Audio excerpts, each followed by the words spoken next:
აფხაზეთის ავტონომიური რესპუბლიკის მთავრობის თავმჯდომარე გიორგი ჯინჭარაძე ქუთაისში შერვაშიძის ქუჩაზე მცხოვრებ დევნილ მოსახლეობას შეხვდა. შეხვედრის ფარგლებში გიორგი ჯინჭარაძემ და ქუთაისის მერობის კანდიდატმა დავით ერემაშვილმა დევნილი მოსახლეობის პრობლემური საკითხები მოისმინეს და მათი გადაჭრის გზებზე იმსჯელეს. პრობლემური საკითხების იდენტიფიცირება და მათზე სწრაფი რეაგირება ჩვენი მთავრობის ერთ-ერთი პრიორიტეტია, აღნიშნა გიორგი ჯინჭარაძემ და ასევე ადგილობრივი ხელისუფლების წარმომადგენლებს დევნილი მოსახლეობის გვერდში დგომისთვის და მხარდაჭერისთვის მადლობა გადაუხადა. დევნილ მოსახლეობასთან შეხვედრას აფხაზეთის ავტონომიური რესპუბლიკის მთავრობის წევრები და ადგილობრივი ხელისუფლების წარმომადგენლები ესწრებოდნენ.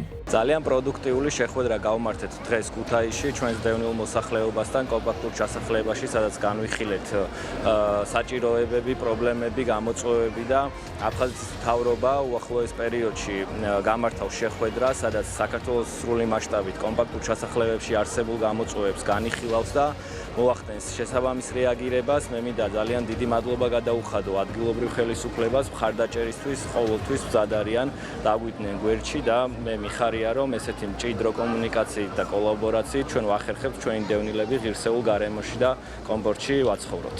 არსებული პრობლემები ჩვენთვის ნათელი არის და ქალაქის ხელმძღვანელობა ყოველთვის აკეთებს იმას, რომ დროულად იქნას რეაგირება თითოეულ პრობლემაზე.